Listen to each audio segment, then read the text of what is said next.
हमारे Indian spice series का episode number 2। हम लोग हैदराबाद के हैं। हैदराबाद की बिरयानी बहुत ज़्यादा फेमस है।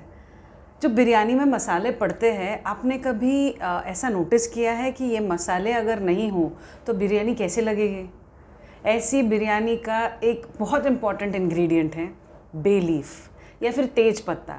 जो तेज पत्ता बिरयानीज़ में होता है, पुलाव में होता है, बहुत सारी सब्जियों में होता है, सूप्स में होता है। सो ये बे लीफ जिसको हम लोग तेज पत्ता बोलते हैं, आज उसके बारे में जानेंगे। सो आखिर तक देखते रहिए, देखिए ये ब्यूटीफुल हर्ब क्या है, उसकी खासियत क्या है और उसको हम लोग कैसे यूज़ कर सकते हैं। अब जो ये बे लीफ है, बहुत सारी जगह ऐसे बोलते हैं कि ये एक ही प्लांट से बनता है जिससे दालचीनी भी बनती हो और बे लीफ भी बनता है। मतलब उसके पत्ते जो होते हैं कि वो लीफ के जैसे यूज़ करते हैं जैसे तेज पत्ता है, और उसकी जो बार्क होती है वो सिनेमन के जैसा इस्तेमाल किया जाता है। बट ऐसा नहीं है, एक्चुअली वो एक ही फैमिली से आते हैं। बट इसका जो सोर्स है, इसका जो ट्री है वो है बे लॉरेल, जो अलग ट्री से आता है। और इसका फ्रेश पत्ता भी हम लोग यूज़ करते हैं और ड्राई पत्ता भी हम लोग इस्तेमाल करते हैं अपने खाने में। अब जो मोस्टली सारे हर्ब्स होते हैं वो डाइजेस्टिव प्रॉब्लम्स को रिलीव करते हैं। सो इसमें कार्मिनेटिव प्रॉपर्टीज़ होती है। कार्मिनेटिव प्रॉपर्टी मतलब ऐसा एक्शन जिससे गैस रिलीज़ होता है, पेट का पेरिस्टालसिस होता है अच्छा, डाइजेशन होता है अच्छा, पेन भी कम होता है। सो इसीलिए डाइजेस्टिव प्रॉब्लम्स में जहाँ पे कॉन्स्टिपेशन है, बहुत डिफ़िकल्टी है डाइजेशन करने के लिए, गैस बनता है, ब्लोटिंग बनती है, उसमें इसका इस्तेमाल काफ़ी अच्छा होता है। दूसरा है इसकी म्यूकोलाइटिक प्रॉपर्टी होती है। म्यूकोलाइटिक मतलब लाइसिस मतलब ब्रेक करना, और म्यूकस मतलब जो फ्लेम बनता है हमें सर्दी में, खांसी में। सो जब हम लोग इसका कंजम्पशन करते हैं तो इससे जो स्पूटम होता है, जो थिक बलगम बनता है, वो बलगम पिघलने में और बाहर आने में काफ़ी मदद होती है। इसकी जो एंटी इन्फ्लेमेटरी प्रॉपर्टीज़ होती है, मतलब इन्फ्लेमेशन मतलब इन्फ्लेम एरिया बहुत ज़्यादा स्वोलन होता है, जहाँ पे बहुत ज़्यादा दर्द होता है, वो चाहे स्वेलिंग कहीं पे भी हो। आप अगर आर्थराइटिस है, आपको जॉइंट्स में पेन है, स्वेलिंग है, सो उसका हम लोग कंजम्पशन जब करते हैं तो पेन रिलीफ होता है। इसमें डायरेक्ट एप्लीकेशन भी हो सकता है। रिसर्च में पाया गया है कि ये जो बे लीफ होता है उससे इंसुलिन सेंसिटिविटी बढ़ती है, और डायबिटीज़ में, कोलेस्ट्रॉल में, हार्ट कंडीशन में भी इसका अच्छा यूज़ होता है। इसकी प्रॉपर्टीज़ से हम कैंसर की प्रिवेंशन भी कर सकते हैं। सो कैंसर प्रिवेंटिंग प्रॉपर्टीज़ है इसमें, क्योंकि भर भर के एंटीऑक्सीडेंट्स होते हैं।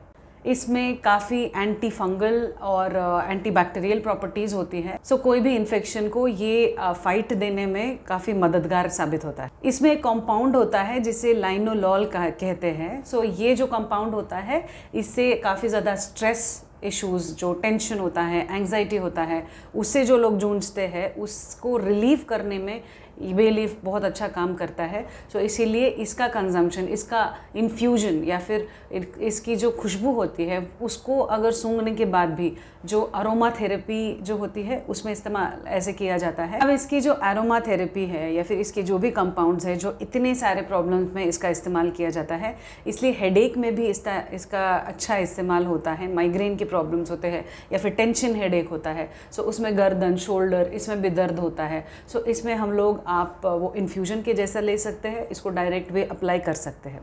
अब इसका इस्तेमाल हम लोग कैसे कर सकते हैं, जैसे मैंने अभी यूज़ करते टाइम आपको बोला, जैसे हम लोग खाने में तो यूज़ करते हैं, उसकी फ्रेश लीव्स होती है, ड्राई लीव्स होती है, ज़्यादा डायरेक्टली तड़के में हम लोग डाल सकते हैं। सूप जब उबलता है तो उसमें 2-3 पत्तियाँ डाल सकते हैं, या फिर इन्फ्यूजन जिसमें आप एक फॉर एग्जांपल एक ग्लास ऑफ वाटर में 2-3 पत्ते डाल के उसको उबाल के हम लोग एक टी पॉट में या फिर एक कटोरी में या फिर एक घड़े में डाल के उसको ढक के रख सकते हैं, ताकि उसका जो और भी प्रॉपर्टीज़ होता है, अर्क बोलते हैं जिसको, वो पूरा पानी में चला जाता है और you can use it as a tea, right.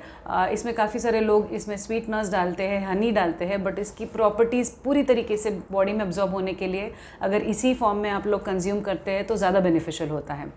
जैसे डायरेक्ट एप्लीकेशन हमने कहा कि जो भी इन्फ्यूज्ड पानी होता है, जिसमें जो पानी में हम लोगों ने वो बे लीफ का बे लीफ को उबाला है, उसी में हम लोग एक कॉटन डाल सकते हैं, गॉज जो रहता है, या फिर पट्टी डाल सकते हैं।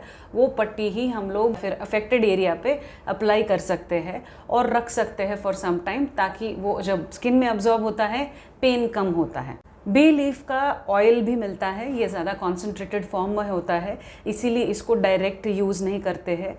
इसको एक डाइल्यूशन फॉर्म में यूज़ कर सकते हैं, या फिर कैरियर ऑयल जो भी कोकोनट हो सकता है, या फिर कोई और ऑयल जो भी आपको इजीली अवेलेबल होता है उसके साथ आपको लेना चाहिए। कुछ टैबलेट्स होते हैं, कुछ सप्लीमेंट होते हैं जिसमें बे लीफ का एक्सट्रैक्ट होता है, बट अभी यहाँ पे एक question I want to give कि आप जब ये सारी चीज़ें करते हैं, जैसे डाइजेशन में यूज़ किया, डायबिटीज़ में यूज़ किया, हार्ट कंडीशन में यूज़ किया, ये बहुत ज़्यादा ज़रूरी है कि आप अगर कोई मेडिसिन पहले लेते हैं और अगर ये सारी चीज़ें करते हैं तो आपके डॉक्टर को, आपके जो भी ट्रीटमेंट प्रोवाइडर है, उनको ये पता होना बहुत ज़रूरी है। क्योंकि कभी कभी अगर बहुत ज़्यादा आपने कंज्यूम कर लिया तो आपकी शुगर लेवल्स एकदम ड्रॉप हो सकती है। सो उनका मॉडरेट कंजम्पशन करना बहुत ज़्यादा आवश्यक होता है।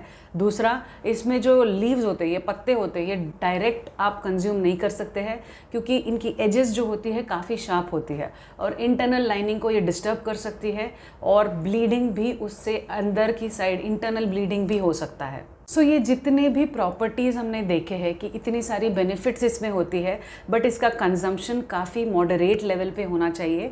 और क्योंकि आपको अगर कोई कंडीशंस पहले से है, जैसे डायबिटीज़ हो गया, बीपी हो गया, कुछ भी हो गया, इसके साथ आप ये सारी मेडिसिनल प्रॉपर्टीज़ जिसमें बहुत सारे होते हैं, ऐसे वाले हर्ब्स अगर कंज्यूम करते हैं तो बहुत कंजम्पशन मॉडरेशन में होना चाहिए। अगर आप एक्सेसिव कंजम्पशन करते हैं तो आपको साइड इफ़ेक्ट्स हो सकते हैं, और आप अगर इसका इस्तेमाल ज़्यादा टाइम करते हैं, 4-5 बार दिन में करते हैं, सो आपका गैस्ट्रिक अपसेट हो सकता है, आपको लूज मोशंस हो सकते हैं, वॉमिटिंग्स हो सकता है, आपको एलर्जिक रैशेस भी हो सकती है। सो ये थी जानकारी तेजपत्ता या फिर बे लीफ के बारे में। जैसे हमने प्रिकॉशंस दिए हैं कि किस तरीके से आप इसका इस्तेमाल कर सकते हो, वो आप ज़रूर भूलिएगा मत, और ये ब्यूटीफुल हर्ब का ज़रूर इस्तेमाल कीजिए, बट मॉडरेशन में। आई होप आपको अच्छा लगा हो। आप लाइक कीजिए, कमेंट कीजिए, और इसको ज़रूर शेयर कीजिए आपके दोस्तों के साथ, फैमिली मेम्बर्स के साथ। और stay healthy, stay fit with doctor Priyanka Latkar.